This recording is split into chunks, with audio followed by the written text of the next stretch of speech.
Бәріне сәлем, сіздермен саяхаттаймыз арнасы. Бүгін мен сіздерге Лауреат сериалының екінші бөлімін қысқаша айтып беретін боламын. Не болып жатқанын дұрыстап түсіну үшін бірінші бөлімін көруді ұсынамын. Ол міне. Ал егер көрген болсаңыз, видео басталмай жатып, лайк басып, арнамызға тіркеліп кетіңіздер. Тай мен Сэм Джорджға дәрі-дәрмек табады.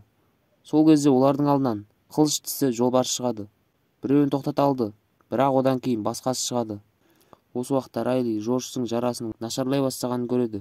Жолбарыстан қашып бара жатқанда Сэм дәрі-дәрмектермен бірге жартасқа шалынып құлайды. Ал Ив пен Тай жыртқыштан керемет түрде қашып құтылды. Өйткені ол анық адам жасаған тұзаққа түсті. Лагерде полиция белгісі бар әйел заты бар көлікті табады. Оның белгілерін біліп, иесін іздеуге кіріседі.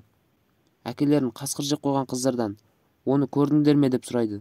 Алайда бір қыз бірдеңені жасырып тұрғаны анық. Бірақ үлкен әпкесі оның сөйлей алмайтынын айтады. Және әкесінің мәйітін жерлеу үшін іздеп жатқанда онымен бірге отыруын сұрайды. Таңертең Ив пен Тай Сэмді табады. Ол арқасымен құлаған соң жүре алмайтынын айтады. Және өзін қалдырып кетуін сұрайды. Бірақ Ив мұны ешқашан жасамайтындығын айтады.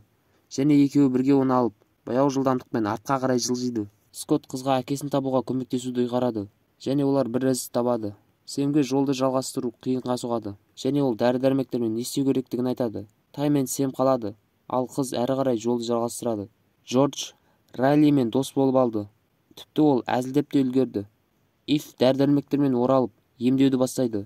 Дама қызды екі жас жігітке сеніп қалдырып, тыйым салынған заттардың иесін өзі іздеуге шығады. Кевин өз әйелін көруді жалғастырып, қызына оның жақсы екенін айтады. Ал тауып алған сақинаны біреу ұрлап кеткен болып шықты. Кевинге күзет көлігі келіп, олармен бірге жүруіне мәжбүр болады. Райли Ивтен әкесінің қайда екенін сұрайды.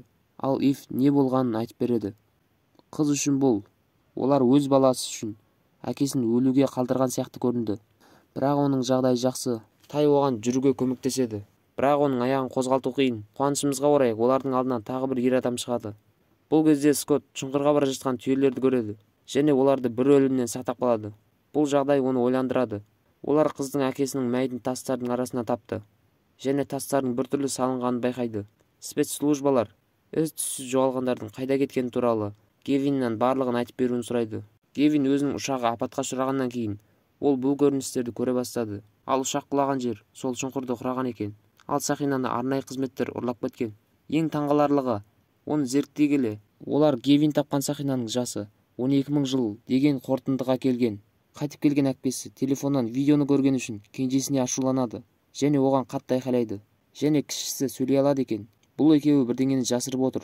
Скотт Райлиді тауып, түйелер туралы айтады. Оның ойында тамаша теориясы пайда болды. Олардың барлығы дәл қазір мұз дәуіріндегі Лос-Анджелесте тұр екен. Жақында жоба үшін ол Лабреа шұңқырларын зерттеді. Және 8 түйенің қалдықтары болғанын көрді. Дәл сол жерде ол бүгінгі жануарларды сақтап қалды. Ол бұл ісімен болашақты өзгерте алды ма, білмейді. Бірақ қазір ол олардың бәрі сонау алыс өткен дәуірде қалып қойғанына сенімді. Олардың әңгімесін Сэм мен Тайдың оралуы бұзып жіберді. Полиция қызметкері іздеген бейтаныс жігіт те солармен келген екен. Бұл оның анасы. Сэмді демалу үшін автобусқа отырғызады. Сол кезде Джош есін жияды. Ал жоғарғы әлемде бір топ ғалымдар құтқарушы ұшатын аппаратын дайындап қойған. Және Кевин отбасын сақтап қалу үшін оларға көмектесуге міндетті. Таңертең Джоштың жағдайы жақсарады. Ив Сэмнің қалай екенін білгісі келеді. Бірақ оның қызы Ив кінәлі емес екенін түсінсе де, ренжулі екен. Көшеде жол диспетчері тамақ бөліктерінің түсуін бақылайды. Барлығына жеткілікті болу үшін. Көп адамның берілген тамаққа көңілі толмайды. Бірақ жанжал орманнан шыққан үлкен жалқаумен аяқталады. Ол барлығын айдап қуып, қалған тамақтарды тепкілейді. Өз жұмысы біткен соң жыртқыш өз жөнімен кетті. Бұл уақытта шұңқырға ұшуға дайындық жүргізілуде. Ал Кевинді ұшқыш болуға шақырады. Өйткені оның тәжірибесі бар. Бірақ оны жоққа шығарады. Сосын ол тәжірибелі ұшқыш досымен ақылдасады. Скотт өз теориясына көргеннен кейін сенімді болады. Және оны адамдарға түсіндіруге тырысады. Бірақ олардың мұз дәуірінде екеніне сену өте қиын. Кевин көптен бері сөйлеспеген досымен кездеседі. Ол бұл білімдердің бәрі ессіз адамның сандырағы емес екеніне әлі де сене алмайды. Олар ұшуға дайындала бастайды. Ив аңшы рөлін алды. Өйткені ол қояндарға тұзақ жасауды біледі.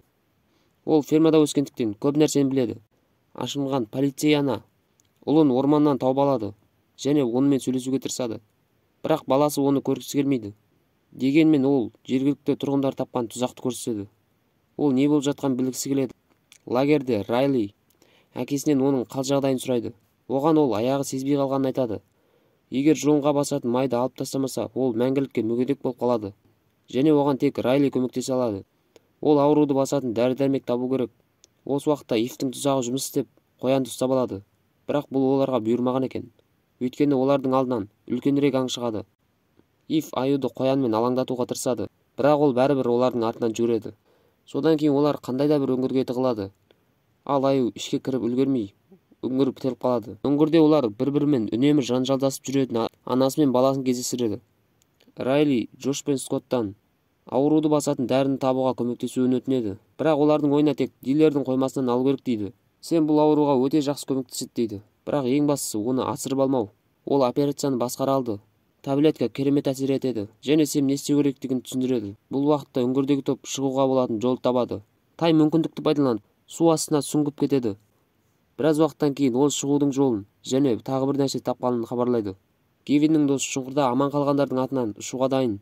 Және олардың арасындағы әңгімеде Кевин досының неліктен кетіп қалғанын және олардың араласпай кеткенін біледі. Терапия кезінде Кевин көріністі көргенде неке бұзыла бастаған, ал досы оның әйелін жақсы көрген. Ол бәрін құпия сақтай алмады және мүмкіндігінше алысқа кетуге шешім қабылдайды. Кевин естігеніне таңғалады, бірақ бұл оның отбасын сақтауға көмектескені үшін алғысын жоққа шығармайды. Сэм Райлиге не істеу керектігін түсіндіруге үлгермей қалады және ұйықтап қалады. Ол өз бетімен әрекет етуді ұйғарады. Райли медицинаны бітірмеген болса да, ол майды шығарып, әкесінің аяғын сақтап қалады. Үңгірде тұрып қалғандар қазіргі заманғы адамның қалдығын табады. Ол 3 жыл бойы сонда болған екен. Сосын миын жарып жіберген. Және оларда бұл әлемнен кету мүмкін емес деген ой туады. Кешке бүкіл лагер қайтадан жиналып, анасы мен баласы тағы дауласып ұрысады. Осы даудың барысында біз анасы ұлының әкесін өлтіргенін білеміз. Сондай-ақ Иф пен Тай бір-біріне ашылып, әңгіме соға бастады. Тай миында ісігі бар екенін және емделмейтінін айтады. Сондықтан ол өмірдің есебін шешкісі келеді. Енді шұңқырға түсіп кеткендерді құтқару операциясы басталды. Ұшқыш баяу жылдамдықпен төмендей бастады және бәрі жақсы жүріп жатады. Дегенмен неғұрлым төмен болса, құрылғылар соғұрлым нашар әрекет ете бастайды. Нәтижесінде байланыс үзіліп, қозғалтқыш істен шығады және ұшқыш апатқа ұшырайды. Миссия сәтсіз аяқталды, бірақ бізге ұшқыштың өлмегенін, оның шұңқырға түскенін және қалғандармен бірге сол жерде тұрып қалғанын көрсетті. Жалғасы бар. Ал келесі бөлім шығу үшін көп лайк жинап, комментарий жазыңыздар. Ал арнамызға тіркеліп, қоңыраушаны бас қойыңыздар. Келесі бөлімді алғаш көру үшін.